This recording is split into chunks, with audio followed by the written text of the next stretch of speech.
Boss season 18 and weekend का बार और इस वीकेंड के बाद पे सलमान सर ने करण की बहुत गंदी क्लास लगाई है। करण की टीम को बहुत ही गंदा दिखाया है और वहीं पे विवियन और विवियन की टीम को बहुत ज़्यादा अच्छा और बहुत ज़्यादा ही महान इंसान दिखाया है। यहाँ पे सलमान सर बोलते हैं कि आप दोनों की टीम है और आप दोनों की टीम में से एक इंसान ने अपने लिए खेला और एक दूसरा इंसान किसी और के लिए ही खेल रहा था।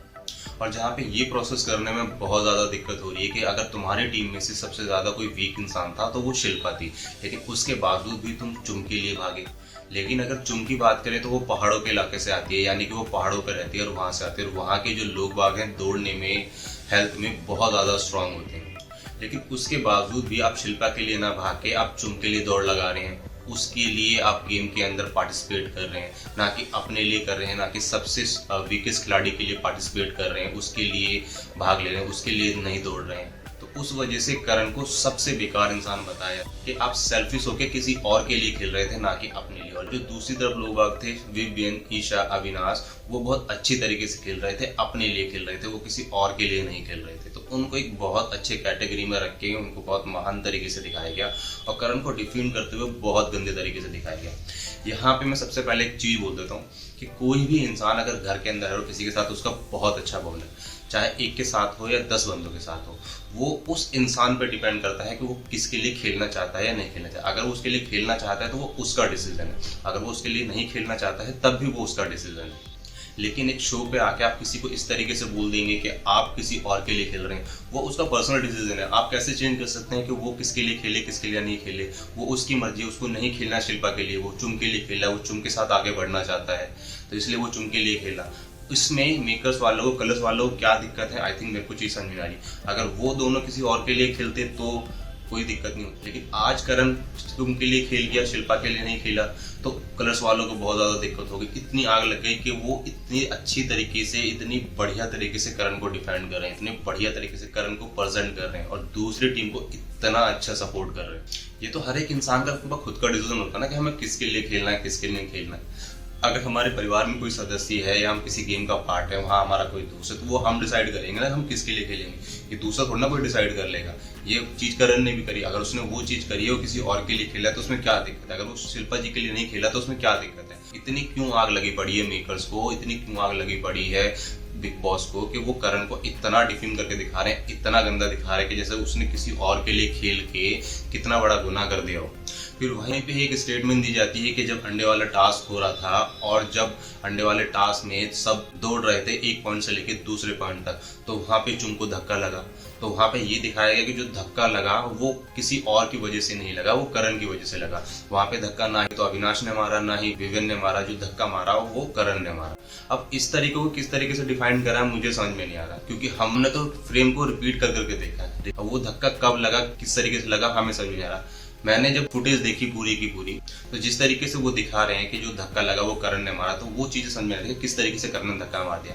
क्योंकि जब पहला राउंड हुआ था तो उसमें चुम दूसरी तरफ खड़ी हुई थी, जब सेकंड राउंड हुआ तो उसमें चुम करण के पास आके खड़ी हो गई, जहाँ पे विवियन भी थे। जब दोनों भाग रहे थे तो पहले करण का हाथ लगा उसके माथे पे, फिर उसके बाद दूसरा हाथ लगा विवियन का उसके कंधे पे, उसके बाद जाके दोनों आगे की तरफ पहुंच गए। लेकिन चुम अपने पोजीशन पे थी, वो गिरी नहीं कहीं से भी। जब थर्ड राउंड हुआ तो उसमें भी चुम विवियन के पास खड़ी हुई थी। जब थर्ड राउंड हुआ तब भी चुम जो थी वो अलग खड़ी हुई थी। और जब स्टार्टिंग पॉइंट से दूसरे पॉइंट पे गए तो वहां पे चुम का पैर लड़खड़ा गया, जो डिसबैलेंस होकर वो वहीं पर रुक गई। तो गिरी तो चुम कभी भी नहीं। और इस टास्क के अंदर जहाँ पे एक पॉइंट से दूसरे पॉइंट पे जाया जा रहा है, भागा जा रहा है, तो वहाँ पे कहीं ना कहीं तो धक्का मुक्की होगी, कहीं ना कहीं तो किसी को थोड़ा बहुत हर्ट होगा, कहीं ना कहीं तो किसी को लगेगा। तो उसको इतना बड़ा बता देना, उसको इतना बड़ा करके और करण को ये दिखाना कि अगर पूरे उस टास्क में किसी की गलती थी, अगर पूरे उस टास्क में कोई अग्रेसिव होकर खेल रहा था तो वो सिर्फ करण था। अगर चुम किसी की वजह से गिरी है तो वो करण की वजह से गिरी है, करण ने धक्का मारा है तब जाके चुम गिरी है।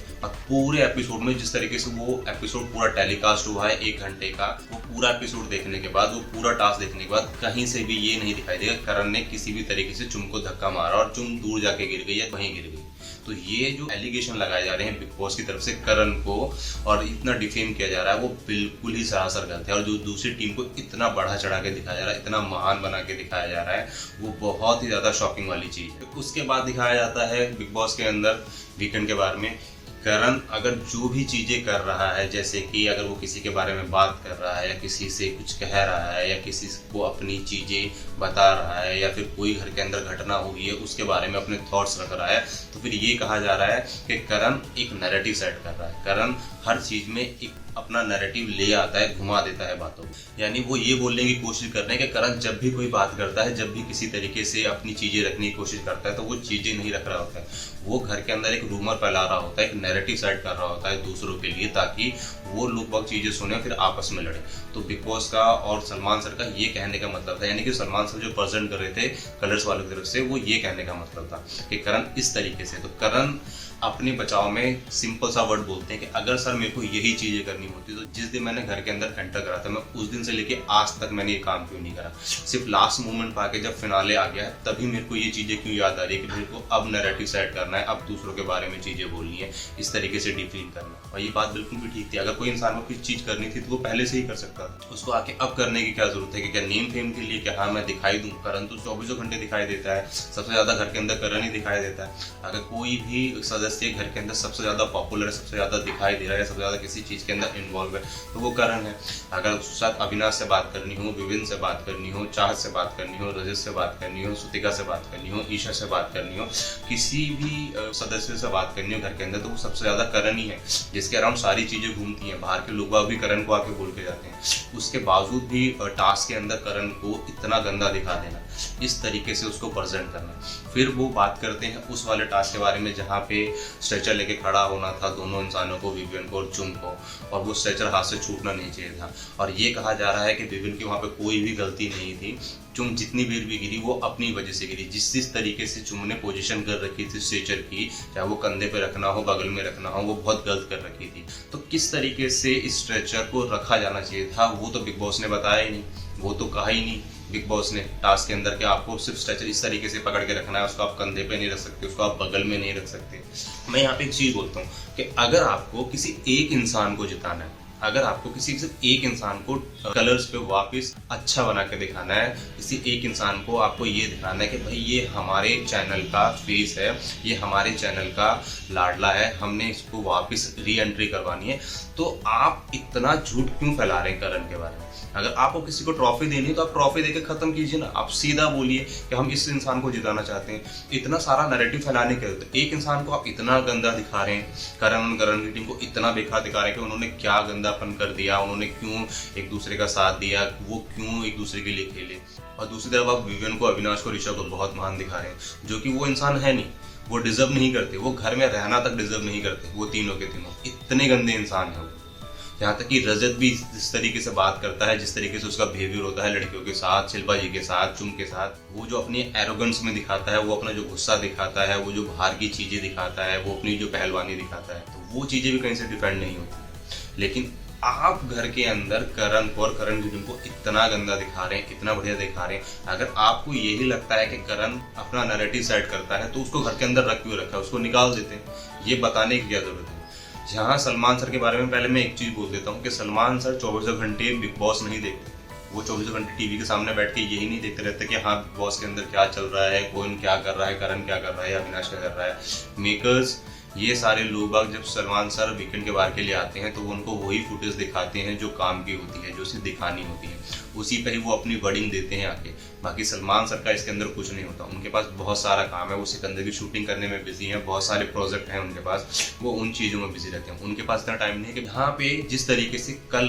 कलर्स के अंदर क्या हो रहा है, बिग बॉस के अंदर क्या हो रहा है, या जिसका मैं होस्ट हूँ उसमें लोग बाग क्या कर रहे हैं, उनके पास इतना टाइम नहीं है। उनको जो चीज़ बताई जाती है वो वही आके वहाँ पे प्रेजेंट। बिग बॉस ने सलमान सर को सारी चीज़ें बताई, उसके बाद सलमान सर ने आके चीज़ें प्रेजेंट करी। और जिस तरीके से विवियन और विवियन की टीम को इतना महान बना के दिखा दिया गया, करण की टीम को इतना गंदा दिखा दिया गया, इतना डोमिनेटेड दिखा दिया गया, वो कहीं से भी डिजर्व नहीं करता है। अगर आप किसी को इतना अच्छा दिखा रहे हैं तो उसके बारे में चीज़ें तो बताइए। आपके पास तो सारी फुटेज है ना, जिस तरीके से सलमान सर बोल लेते हैं हमारे पास सारी फुटेज है, सारी फुटेज है, तो फुटेज दिखाई क्यों नहीं बिग बॉस ने? जिस तरीके से ईशा और अविनाश और विवेक ये सारी चीजें कर रहे थे, वहां पे टास्क चल रहा था जब स्ट्रेचर वाला, जिस तरीके से चुम को खींचा जा रहा था, जिस तरीके से चुम बार बार नीचे गिरी, उसने अपने आप को बचाने के लिए या टास्क जीतने के लिए जिस तरीके से भी चीजें करी, उसके बावजूद भी स्ट्रेचर को खींचा गया, सारी चीजें की गई। चलिए हम यहाँ पे ये भी मान लेते हैं कि गेम था, टास्क दिया गया था, टास्क में ये चीजें हो सकती थी, बिल्कुल मान लेते हैं टास्क में ये सारी चीजें हो सकती थी, इसमें कोई दो राय नहीं है। इसी तरीके से पोक कर देना, एक लड़की के साथ आप खेल रहे हैं जिसकी हेल्थ की बात करें या फिर उसकी क्षमता की बात करें, वो आपसे 50 गुना कम है, उसके बाद आप उसको इस तरीके से पुश कर रहे हैं, इस तरीके से खींच रहे हैं, उसके बाद फिर जब टास्क खत्म हो जाता है तो आप जाके माफी भी मांग रहे हैं, क्योंकि आपको खुद रियलाइज हो रहा है कि हाँ वो गलती थी, लेकिन आपकी दूसरी टीम वाले मना कर रहे हैं आपके साथ ही कि वो गलती नहीं थी। अगर उन्हीं के साथ ये जो होता या ईशा उस गेम में होती तो आई थिंक तब इस चीज को डिफेंड नहीं किया जाता, तब इस चीज को बहुत बड़ा मुद्दा बना के दिखाया जाता है कि तुम ऐसे किसी लड़की के साथ क्यों कर सकते हो। लेकिन अभी करण और करण की टीम के साथ वो सारी चीजें चल रही थी, और विवियन कलर्स का फेस है, वो लाडला है, तो आई थिंक उसको प्रोटेक्ट करने के लिए वो सारी चीजें दिखाई जा रही है कि करण की टीम कितनी बेकार है, और विवियन जो तुमने करा वो बिल्कुल बढ़िया था, लेकिन तुमने अपने दोस्तों की बात नहीं मान के जाके चुम को सॉरी बोल दिया, और करण की टीम तो ये चाहते ही थे। तो इस तरीके से किसी इंसान को दिखाना, इस तरीके से किसी एक इंसान को इतना बढ़ा के दिखाना और दूसरे इंसान को इतना नीचे गिरा के दिखाना, मेरे को वो चीज़ें समझ में नहीं आती कि आप क्या ही करने में लगे पड़े हैं घर के अंदर बैठ के, या क्या प्रेजेंट करने की कोशिश करते हैं। यहाँ पे सिंपल सीधी चीज़ है कि आप किसी को चाहते हैं ना कि भाई मैं तो चाहता हूँ कि सिर्फ यही इंसान आगे बढ़े और यही इंसान जाए, तो उसको बना दीजिए, बात खत्म कीजिए। उसको इस तरीके से दिखाने की आदत है नेशनल टेलीविजन पे कि नहीं देखो कि इस इंसान ने टास्क के अंदर इतना अच्छा परफॉर्म किया, लेकिन दूसरे इंसान ने वो परफॉर्म किया ही नहीं, वो तो सिर्फ डिमीन करने की कोशिश कर रहा था। दोनों इंसान घर के अंदर नैरेटिव सेट करने की कोशिश करता है, ये जो लड़की पहाड़ों से आई है ये तो भाग ही नहीं सकती है। अगर वो लोग को इतने ही मान लगते हैं तो आपको पब्लिक के वोट की जरूरत ही नहीं है, फिर तो आप अपने अकॉर्डिंग ही सारी चीजें कर सकते हैं। जिस तरीके से आपने दिग्विजय को बाहर कर दिया, जिस तरीके से आपने श्रुतिका को बाहर कर दिया, फिर तो आप बाकी लोगों को भी घर से बाहर कर दीजिए। विवियन, ईशा, अविनाश, रजत, इनमें आप करवाइए फिनाले, मिल तो गए आपको आपके 4 सदस्य, बाकी की तो जरूरत ही नहीं है। करण ने जितनी मेहनत करी पूरे शो के अंदर शुरू से लेके अब तक, चाहे वो दिखाई दिया हो ना दिखाई दिया हो, सबसे ज्यादा जिसका कंट्रीब्यूशन रहा है उसको आपने बिल्कुल मिट्टी में मिला दिया, उसको आपने बिल्कुल इस तरीके से गिरा दिया, इतने तरीके से डिफेम कर दिया, इस तरीके से दिखा दिया कि वो कितना गंदा इंसान है। आई थिंक शायद कोई मेरी बात समझ पाया हो या ना समझ पाया हो, लेकिन और मेरा कहने का मतलब ये था कि जिस तरीके से उन लोगों को प्रेजेंट किया गया, उन लोगों को इतना अच्छा दिखाया गया कि कितने अच्छे वो शुरू से लेके अब तक हैं, और जिस तरीके से करण की टीम को ये दिखाया गया कि वो शुरू से लेके अब तक कितने गंदे इंसान हैं, वो सिर्फ घर के अंदर नैरेटिव सेट करते हैं, वो सिर्फ गंदगी फैलाते हैं, वो सिर्फ गंदी बातें करते हैं, वो सिर्फ दूसरों के बारे में एक दूसरे को उकसाते हैं, वो हर एक बात को तोड़ मरोड़ के पेश करते हैं। वो चीजें जो दिखाएगी, इतना गंदा जो चीज दिखाएगी कि चुम जो टास्क परफॉर्म कर रही थी उसमें चुम की गलती थी और दूसरे इंसान की गलती नहीं थी, इस तरीके से दिखाना, इस तरीके से एक टीम को बहुत ज़्यादा क्रिटिसाइज करना और दूसरी टीम को इतना अच्छा दिखा देना, आई थिंक मेरे समझ से बाहर है। इसके बारे में मैं और कुछ ज़्यादा नहीं बोल सकता हूँ, मेरे को ये चीज़ें समझ में नहीं आ रही है, मैं इन चीज़ों को हजम ही नहीं कर पा रहा हूँ कि किस तरीके से बिग बॉस की टीम ने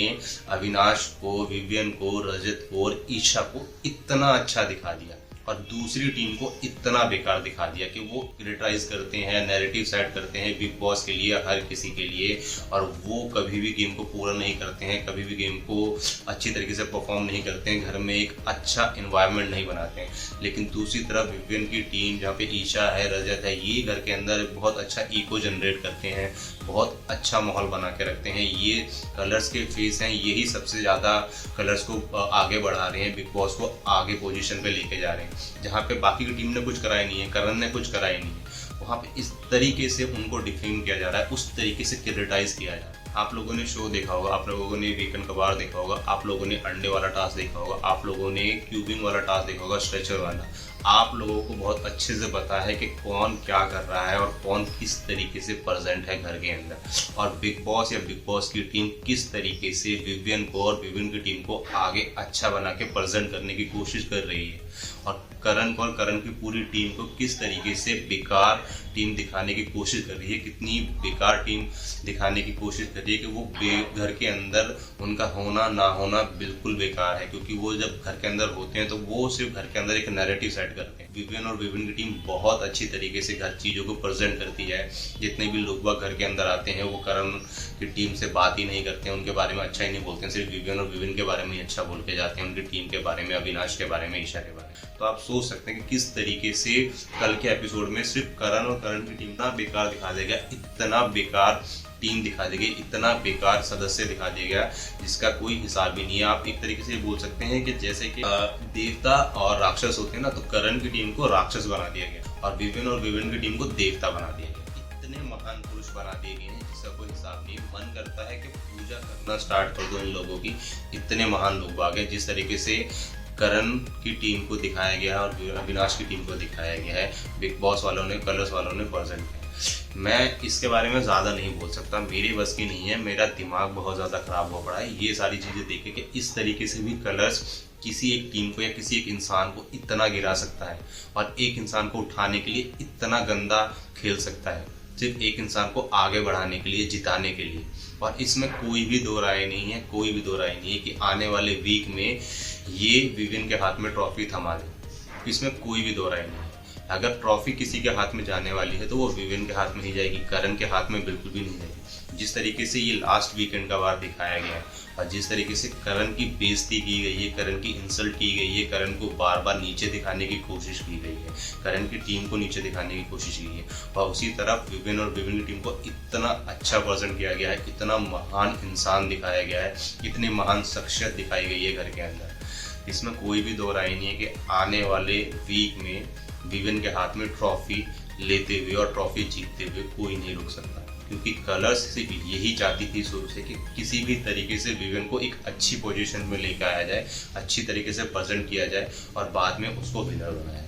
बाकी आपकी क्या राय है, आप क्या सोचते हैं, आपने किस तरीके से पूरा का पूरा एपिसोड देखा है, चाहे वो अंडे वाला टास्क हो या स्ट्रेचर वाला टास्क हो, आप लोगों का क्या ओपिनियन है इस चीज़ के बारे में कि जो भी वीकेंड के बारे में मेकर्स ने सलमान सर के द्वारा प्रेजेंट कराया करण और विवियन के बारे में, क्या वो ठीक था? क्या चुम को जिस तरीके से डिमीन किया गया, करण को जिस तरीके से डिमीन किया गया, क्या वो ठीक था? और जिस तरीके से अविनाश, ईशा, विवियन और रजत को बहुत अच्छा महान इंसान दिखाया गया घर के अंदर, क्या आप लोगों को लगता है वो ठीक था? जो भी राय हो आपकी दोस्तों, वो कमेंट बॉक्स में मेरे को बताना और देखते रहिए बाय।